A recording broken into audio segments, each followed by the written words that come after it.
The New York Mets hit a ton of home runs.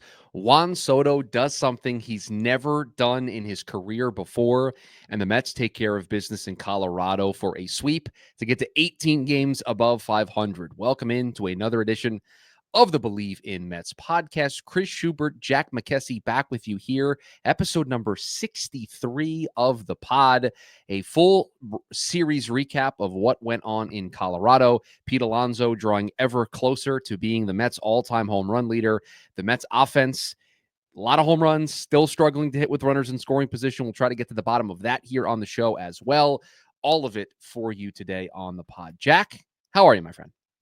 Chris, the great Mary Poppins once said, a spoonful of sugar helps the medicine go down. And if the last loss of the Dodgers series was the medicine, I would say that a 3-game sweep of the Colorado Rockies in the way that the Mets just did it is the spoonful of sugar right there.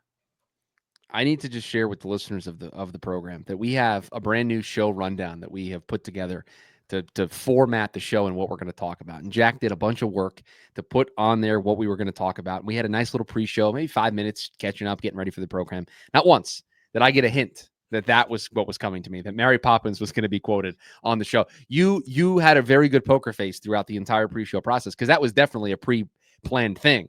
And you just had that ready to go and didn't tell me about it. Excellent, Chris, job. I got to keep you on your toes. Even when we're preparing better for this podcast, Chris, there has to be ways that I can keep you on your toes. You need to have the element of surprise, and you certainly delivered the element of surprise here. Top line for the Mets, a great weekend with the bats, specifically power-wise.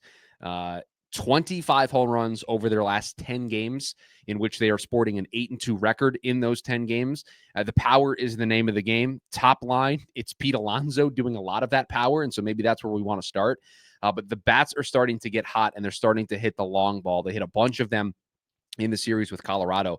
They hit 3 home runs at least in 5 of the 6 games that they played against Colorado. So taking advantage of a very good matchup for them pitching-wise and playing in Coors Field and being at altitude. They took full advantage of it, and you had some nice moments. Jeff McNeil with a multi-home run game in this series. Francisco Alvarez, potentially the at-bat, the home run that sparks him getting back offensively, only his 2nd home run of the season. Ronnie Mauricio hits a home run in this series. I mean, you just got contributions all across the board. But top line, 30,000-foot view, the Mets are hitting a lot more home runs than they were at the beginning of the season. There's part of me, like, I'm in a weird spot right now because, again, they were just at Coors Field for this last series. And, like, you would be lying if you said that first Pete Alonso home run in the last game would have been a home run in all 30 parks. That ball just carried and it still barely got out. So we have to take all of the results there with a little bit of a grain of salt. And the lack of good Rockies pitching is something to consider as well, because like you said, Chris, a lot of these multi-home run games against the Rockies weren't all at Coors Field. There were several at Citi Field. I don't know. That first game, Anthony Senzatella was dominant from the moment he came into the game for the first couple of innings. So I was a little nervous there at the beginning of that series. Senzatella came in, just the guy's got a 7 ERA. Mets couldn't solve him for the first couple of innings. So I don't be too disrespectful to that Colorado pitching staff. That's true. But I mean, the box score can tell its own story with the amount of runs and the amount of hits that the Mets had after struggling for a big part of the early season. Another guy I wanted to shout out here for hitting a home run on, 2 days ago, Brett Beatty with his first home run since late May. It was nice to see him starting to come back. He had been slumping is a strong word for like a couple of weeks of a lack of power, but he hadn't been the Beatty that we saw kind of almost carry the Mets offense for the month of May. And so to have him come back, to have Mauricio, like you said, contribute, Alvarez to hit that home run, it kind of felt like, I mean, like I said, Coors Field, getting the bats hot, it's that spoonful of sugar, and hopefully the Mets are able to turn that into more power, more success on the offensive side of things as they come up in this part of the schedule where there's a lot of divisional games and a real nice chance for them to build an even bigger lead in the division right now. Yeah, it was Beatty's first road home run of the season. All of his previous home runs had come at home, so that was really good. You mentioned Mauricio and the home run that he hit. Let's have the Ronnie Mauricio conversation now, because when the series started and he got the start at shortstop in lieu of Francisco Lindor, who was dealing with the toe, and he had those first couple of at-bats that weren't very good. I think he had a key strikeout with the bases loaded in that game, flailing at a pitch outside of the zone, and that's what comes with the territory with Ronnie Mauricio. And you could start to hear the whispers of, man, is this a mistake playing him? Is this a mistake having him up at the big league level? Did they rush this because of the Vientos injury? And then he hit that double in the last at bat of that game, and it just sparked an entire weekend of greatness for Mauricio. He got on the first 2 times the next day, then got on base 4 times in the finale, hit a home run, the longest home run that had been hit all season by a Met at 456 feet, although Pete tried to give him a run for his money, hitting one 450. It was after that double that something seemingly just clicked for Mauricio, and he just had a great weekend. And I think they're going to continue to find ways for him to play and be in the lineup every day, just because they need some offensive production. And the lengthening of this lineup was another takeaway that I had. You got production from the bottom part of the lineup in the second game of this series, and it was just a great day, a great weekend for everybody in this lineup to contribute. And when you have a deep, lengthy lineup, just makes it difficult for opposing teams there's no soft spot, right? They can't be like, oh, this is where we're going to get a pitcher into a groove and have their confidence. You just have tough at bat after tough at bat after tough at bat. And the Mets certainly did that after the first game of this series, Saturday and Sunday in particular. Another thing we have to point out about Mauricio, too, is what he brings as a switch hitter in this lineup. Adds a little bit of extra ability for Carlos Mendoza to manipulate the lineup and get a nice flow of right, left, or some kind of change up with how he's able to arrange things. Obviously, he's also a very versatile defender in terms of positions he can play. Naturally, a shortstop. He's played a lot of second base. He's played some third base. So that helps as well. And then finally, the strength thing. Obviously, the best way that it manifests is in his power. You mentioned the double. He had the home run in this series. But also, like in that last game of the series, we saw a couple times where he would get jammed and he's just able to muscle the ball into the outfield and get a base hit and get on base for, like you said, as part of the bottom part of the lineup, setting up things for the top of the lineup, the one that circles back around. So to have all of those tools finally start to piece together, it really felt like that double was kind of the catalyst for, okay, I belong in the big leagues. I haven't been here for a while. I had the knee injury. I've maybe been pressing with some of the tough at-bats. I haven't been great with plate discipline, but I got the double. I'm here, and we saw what happened the rest of the series. It just freed him up, right? It just felt like he had the weight lifted off of his shoulders of, okay, I got the first one down, and now I can be more comfortable and confident up there and not just overthink it. And it just led to a really good weekend. It was also a really good weekend for Pete Alonso, who moved into second place on the Mets all-time home run list, very quickly approaching Darryl Strawberry. It's making me a little nervous. I have a running joke with my dad that when we go to David Wright's retirement day, that is where Pete will do it, and that's where he will become the Mets all-time home run leader. We're now at a pace where he may do it well before that. Like Run he is, we are vastly approaching him at this pace, doing this by the end of the week with how many home runs he is hitting. A multi-home run game on Sunday, and he's hitting over 300 for the season. He's leading the National League in home runs. He's hitting all of these home runs. He's an MVP candidate. Like he is. I know Kyle Tucker's having a great year in Chicago. I know Pete Crow Armstrong's having a great year. I know Ohtani's always going to be in the conversation. Freddie Freeman's having a great year in LA, but Pete Alonso is the MVP right now of the National League. And I don't know if maybe it's close, but man, he's got a 396 on base percentage, a 182 OPS plus. His WAR is at 3 already. I mean, June has just been incredible. The run he has been on has more home runs that he had all of May already by June 10th. RBIs, he's just on fire right now. And after taking a small step back in May, after the hot April, he is right back to being the guy we saw at the beginning of the season. Yeah, a couple things. First, I just want to put my hand up once again and say I was wrong about Pete Alonso and saying that I didn't know he was going to be able to contribute this season. I thought there were signs of regression over the last 2 seasons were fully going to be in effect for 2025. And he has done everything to prove me wrong. And like you said, he's playing at an MVP pace right now.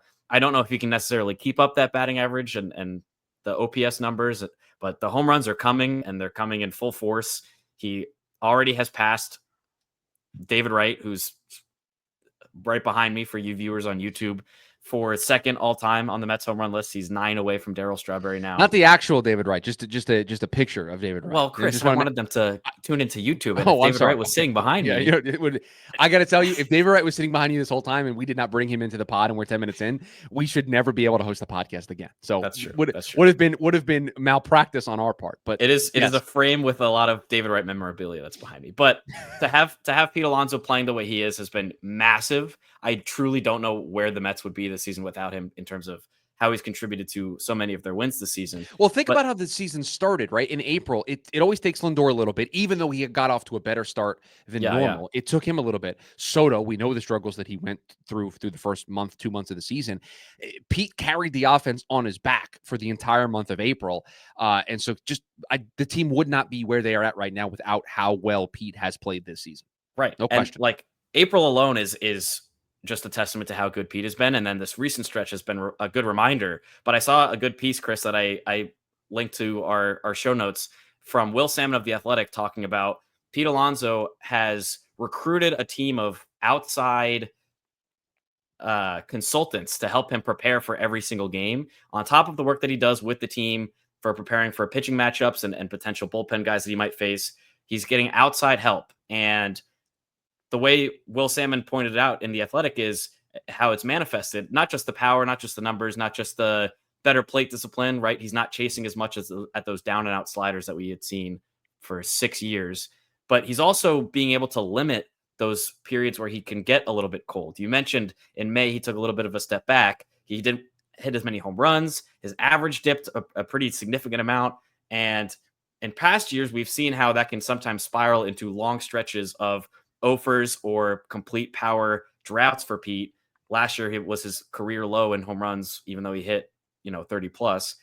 But to see him come back with the June that he's had so far is a really nice example of how that outside help is letting him limit those slumps, limit those cold periods to much, much shorter periods and allowing him to contribute again as a power hitter, as a scary cleanup batter that is thriving right now in 10 days into June.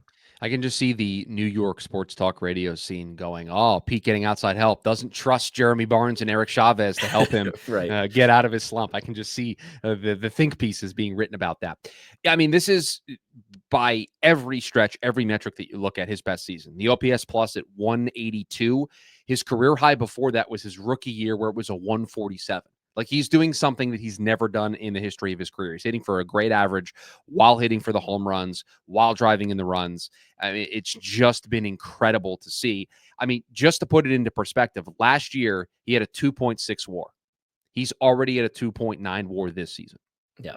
We are 66 games in for him. Like, it's just been incredible to see what he has been able to accomplish this season in what is basically a walk year. I mean, I know it's a multi-year contract, but it has a player option at the end of the year. Yeah. And at this pace, prediction here on the pod, Pete Alonso going to opt out of his contract at the end of the season and hit free agency again and see if he can get more money.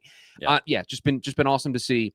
I was critical of bringing him back because I didn't think he could be a 1, 2, or 3 option for your offense. I was wrong because he was the number one option for this offense at the start of the year.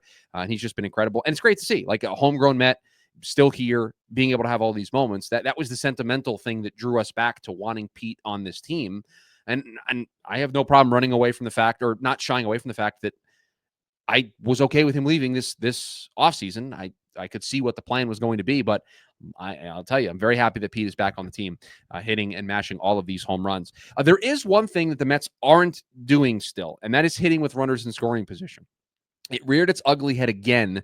What was that, in the second game of this series, where they went 2 for 14 with runners in scoring position? So you know what, Jack? You had surprises with Mary Poppins. I've got surprises for you. I ran the numbers. The New York Mets so far this season are 26th with runners in scoring position, a 218 batting average. Now, that's not the only numbers I want to share with you. I want to share with you the last 5 World Series champions and what they hit with runners in scoring position. Interesting. During those seasons. The 2024 Dodgers, the reigning defending champs, they were 8th in all of baseball. They hit 266 with runners in scoring position. In 2023, the Rangers were 4th, 275 with runners in scoring position. The 2022 Astros were third in all of baseball, hitting 270. The 2021 Braves were third. They hit 268. The 2020 Dodgers, they were second. They hit 278. The Mets are 26th and hitting 218. The lowest number on this list was the Dodgers last year. They hit 266 and they were eighth. In order to win a championship, at least in the last 5 years, you had to be really good at hitting with runners in scoring position. And so far, up until this point this season, the Mets aren't just bad at it. They're one of the worst teams in baseball at it. And so they have to figure this out because it may be the thing, maybe the only thing that holds them back from reaching their potential as a World Series championship team.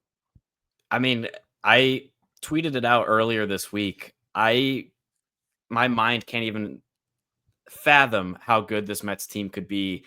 Think about how many one-score losses they had in the month of May that could have just been flipped if they had any player come through in an important moment. We talked about it in our last episode against the Dodgers, that 13-inning marathon that was just a prime example of what this Mets team has struggled with all season and hitting with runners in scoring position.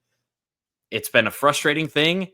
Obviously, in game 2 of this Rocky series, it didn't really matter because of all the home runs and some of the doubles that were scoring guys from first base. So they ended up scoring 8 runs despite going 2 for 14. But like at some point, you have to come through in the clutch. And this team has not been able to do that so far. The pitching has been phenomenal. I Bleav they lead the major leagues in team ERA. And so that has done a very big part in limiting the damage that the lack of clutch hitting could have had on this Mets team. But it is clear that if the Mets want to be World Series contenders, and you pointed it out beautifully right there, they need to get better at coming through in these moments. We saw how important it was last season in the postseason against the Phillies in the NLDS, where hit after hit after hit would come in these important moments. And that just hasn't happened yet this season. Yeah, and you hope some luck starts bouncing their ways where when they put the ball in play in those spots, maybe they get some good fortune to go their way, hits start to drop, and then it becomes more of a snowball and the confidence starts to roll. But they have to get better with this. It's really the only flaw. That and the lefty options in the bullpen that I think could hold this team back from being the top team in the National League. And again, it didn't rear its ugly head against Colorado because you slugged a bunch of home runs all weekend.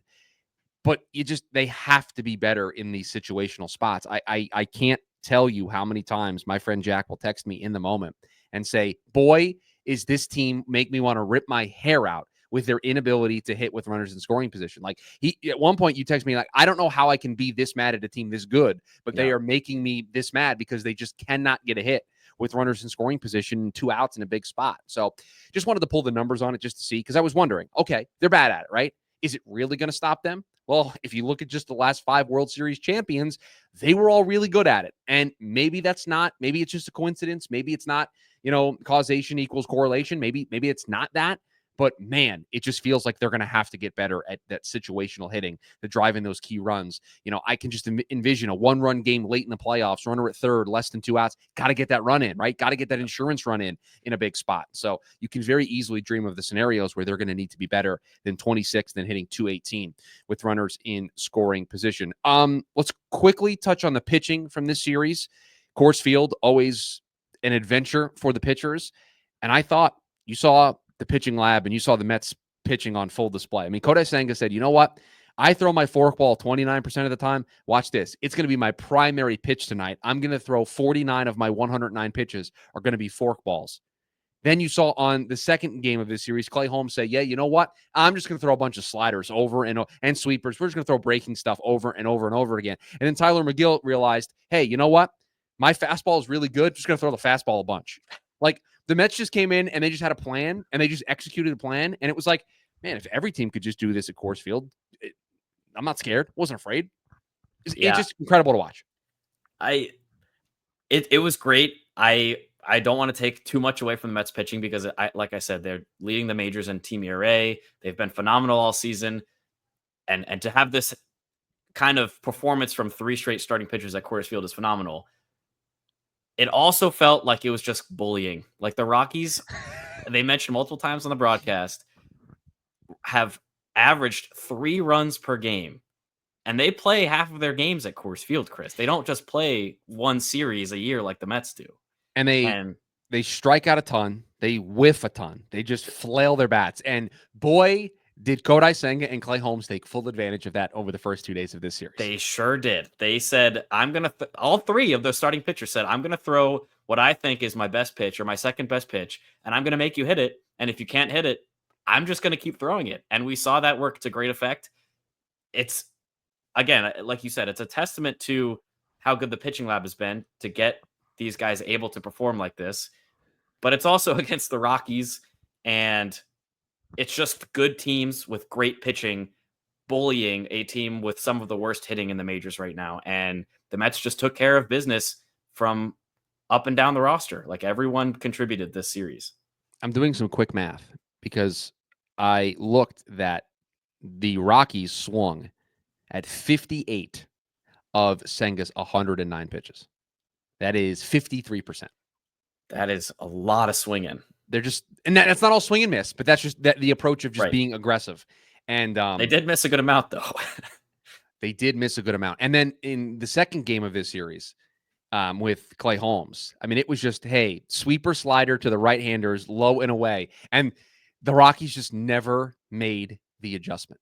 Yeah. They never made the adjustment. They never figured it out. And that's a product of, you've got a young squad. You had a shortstop making his MLB debut in Ryan Ritter all series long. They didn't have their best player in Ezekiel Tovar. You know, Beck is young. They've got young players that they're giving at bats to. And so that's going to happen. But the Mets took full advantage of the inexperience and the aggressiveness of the Colorado Rockies, and they used it against them. Do we want to have the Tyler McGill conversation again? Do we want to just check it off the bingo card, or I'm good. I texted you during the game on Sunday, and I said, this is just the quintessential Tyler McGill experience, because he goes through 4 innings hitless. Yeah. And then all of a sudden, a complete implosion in the 5th inning. Well, he almost had the implosion in the 2nd inning because he just all of a sudden decided to stop throwing his fastball after throwing all fastballs in the 1st inning and striking out the side. For whatever reason, he changed up the plan in the 2nd and said, you know what? Let's just go against what worked in the 1st inning, and then worked himself into trouble. Yep. Command wasn't there. It was the good and the bad. The 1st inning is the great of Tyler McGill, and then the 2nd and then the 5th inning meltdown was just all the bad. This is what stops him from being great. This is what stops him from having a stranglehold on a rotation spot, is you can never put it all together over the course of a start, and then you can't put it all together over a series of 3, 5, 7 starts. He's just not able to do that. Yeah. It's just tough. Juan Soto. Also, real quick, just on the pitching note from that last game, it was great to see Paul Blackburn come out of the bullpen. Obviously, he did not have the same success that he did against the Dodgers, 5 innings scoreless. It doesn't matter. But it didn't matter, because what mattered is saved everybody else. He saved the whole bullpen. He threw 4 innings. He gave up, I think, 3 runs. But at the end of the day, like, you can say, oh, maybe he's not as effective. I just think when you're up by a bajillion runs, or however much the Mets were up by the time he came in, you just got to throw strikes. You can't let guys on base for free. He did that sometimes, but they were able to take advantage of some of his pitches that floated over the middle of the plate. And I don't have many worries for, if Paul Blackburn's coming into a game, it's probably going to be in a long reliever situation anyway. So to have him do what he did his job that day, and the Mets were able to save the entire bullpen and get a full reset after the off day on Monday. I have to ask you a tough question. Sure. Are you worried about Huascar Braziban? No. Because I'm not. I was asked the same question, and I am not worried about Huascar Braziban. I think what we have seen, and he's given up, I think, 3 or 4 earned runs in his last 4 outings. It's been a recent run of him giving up some earned runs. And I think, truthfully, my answer was that this is a byproduct of just how much the Mets are asking of their bullpen. Yeah. And he just seems overworked because the stuff is still lively. It just feels like he's tired. It just feels like he's being asked to do something every single day. And so at some point, the dam is going to break every once in a while. And that's why it was great that they got as many days off for Reed Garrett as they did in this series. Because, I mean, the 4 high leverage arms for this team right now: Diaz, Garrett, Braziban, Stanek. Those are the 4 guys they're going to turn to in their highest leverage moments right now. And you just have to try to get those guys rest as often as humanly possible. And that's why the last 2 games of this series were so crucial for the Mets. Blackburn giving you what he did on Sunday so that you didn't have to use anybody out of the pen. And then having an 8-1 game on Saturday where you don't have to use everybody out there and you can get guys some days off. So just really, really great to see them find days off for their relievers. But no, I'm not worried about Braziban. Now, if after the days of rest we get back to this being a problem, then I am going to start being a little worried. In all of this, we did not talk about the heroics of Francisco Lindor in game one, coming off the No, bench in a I pinch hit mean, spot and putting the Mets in front. I mean, just you want to talk about some MVP level stuff. That was just incredible. Absolute cinema, to quote one of my favorite movies. Absolute cinema. Just the hit, but also the slide by Pete to get that second run in from first base. That was something else. A little aggressive on the send there with Pete, but we got in there. I mean, it was a little aggressive, but it ended up working out for the Mets. They didn't need that extra insurance also, run, but lucky that he was called safe on the field because that was not getting overturned on replay. No. That was like borderline, could you have gone either way? And so the fact that they called him safe was the only thing that I think kept them safe. Yeah.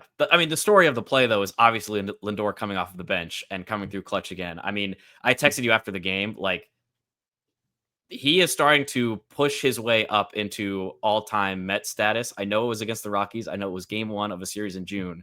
But you think about all of the moments that he's had this year with some walk-offs, whether it's a sacrifice fly, a home run, a go-ahead double in the ninth inning off of the bench with a broken toe. Like, the guy lives and dies Mets baseball. And where this team goes, or where he goes, this team goes. We've seen it with the home run streak. The Mets have won 27 games in a row. 27 now. He's hit a home run in. Yeah, he hasn't hit a home run recently, but yeah, it's 27 is what they're and up it's to. Just like, the guy is the Mets right now. He is the face of this team. And we saw that happen in the first game of the series. It was just incredible, an incredible moment. Juan Soto had a game in which he got on base all 6 times he stepped up, and he never has done that in his career. This many times? I'm holding up 6 fingers right now. 6 times. Yeah. 3 of them were hits. 3 of them were singles. And then 3 of them were walks. And when you add 3 and 3, that makes 6. 6 times in a row, Juan Soto got on base. It just don't slander Juan Soto. I don't know what, like, he's great. He's awesome. This is exactly what you expect from Juan Soto. And then the power is going to come. He's already starting to hit for a little bit more pop. He's going the other way with the baseball. He's starting to be confident. Here's the thing is when opposing pitchers are starting to realize that, this Pete Alonso season is for real. Like, he might be playing at an MVP level for the whole season, at least for the first 3 months. I'm not going to want to give Soto a free pass to think that Alonso's the easier out here. I'm going to need to throw some pitches in the zone for Soto, and he gets that line of protection. Now, the 2 hitting spot is something that's still kind of a rotating situation. Nimmo's had some time there. No, Starling Marte tonight. Yeah, it's unfortunate. But Soto in the 3 spot and Pete in the 4 spot has been a really nice lineup change that Mendoza has made, and it's led to some good results for both of them. A 3-game series starting tonight with the Washington Nationals. The best starter for Washington going tonight, Mackenzie Gore. He's not a bore. Not a bore. Mackenzie Gore is not a bore. Griffin Canning going for the Mets, and then it's David Peterson against Jake Irvin, and then Kodai Senga against Mike Soroka in the finale of this series. You're at home. You had a day off. You know what to do. I mean, the Mets know exactly what they need to do in this series. You got to win the series. You've increased your lead in the National League East up to 4 games over the Phillies. You're 11.5 up on this Nationals team, who's 5 games who are in third place. Who are in third place in front of the Atlanta Braves. And look, across the board, Philly's not playing well. Atlanta's not playing well. Washington is below 500. Like, this is your chance.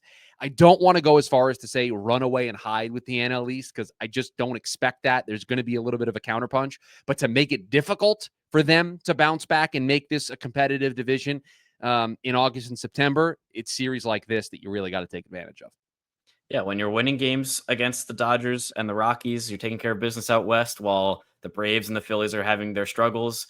It builds you a nice little pillow. And when you have more series against a team like the Nationals, where you should be taking care of business, while the Braves and the Phillies are having continuing to have some struggles, are playing tougher teams. I'd like to share a take with my friend, and hopefully I'm in the comfort of my friend and my closest friends who listen to this podcast. Please, I want to share something that may be bold to some people, but I'm ready to say this. The Atlanta Braves aren't good. Like, the Phillies are just struggling right now, and they're going to bounce back. The Atlanta Braves are just not a good baseball team. You're in a safe space, Chris, but I will also like to share my thoughts, and that is, please. Safe after space the for you 2022 season, I don't. I need a 50-game lead over the Atlanta Braves in the division. I do not want the smoke. I have too much trauma related to the Atlanta Braves from my whole childhood up until 2 years ago. If this is me embracing the smoke, if this is me asking for it, I'm going to ask for it. The Braves aren't. Their bullpen is an absolute disaster. Yeah, I mean, disaster. That Diamondbacks game. No, not just the last Diamondbacks game. They then proceeded to blow the next 2 games against the Giants. Shout out to you, Pierce Johnson.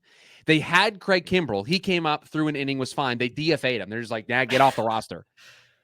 Their bullpen isn't very good. Acuna is hitting and they're not winning. Like, they're just not a good team right now. By the way, the Pierce Johnson wild pitch walk-off, the fact that Wilmer Flores was at the plate was just like, of course he was. Like, of course. Strider isn't very good. Yeah, he's had a tough. The velo is down, and it's just making him not the guy he was a couple years ago. I think the hamstring is definitely affecting that for sure. The Phillies just announced today that Nola's being shut down because he has a stress fracture in his rib. So I think he's out for the next 2 weeks, which is also not a good outlook for them as they are facing the white-hot Chicago Cubs, although they did just take the first game last night. But the Braves are playing the Brewers. Those are tougher competition than, in theory, the Mets have on paper against the Nats. And so they have a nice extra opportunity to continue building up on this division lead. Would I love a sweep? Yeah, you're playing a team below 500 and you're at home. Will I take a series win? Yeah, just keep stacking series wins, and this is going to be continuing to be an enjoyable ride for the New York Mets. Let's file this one away for next episode. Things we want to see the Mets do at the trade deadline, areas of improvement. Because so far I've only got like 1 or 2 in my head of areas where they can improve, but maybe we'll do a little check-in with that as the month continues. If you want to watch the program, you can catch it over on the YouTube channel, Jack McKessy, McKessy over there. For those of you listening in the podcast feed, please rate, review, subscribe, share the show with a friend. That is potentially the most important thing you can do to give back to the show. If you like what you're listening to, if you're enjoying the podcast, sharing the show to spread it to more Mets fans, to spread it to more baseball fans is the best thing that you can do for us, and we would greatly appreciate that. But that is going to do it for us here on this edition of the Bleav in Mets podcast. We are back after this series with the Washington Nationals to break it all down and to get you ready for a weekend series with Tampa. See everybody, and as always, let's go Mets. Let's go Mets.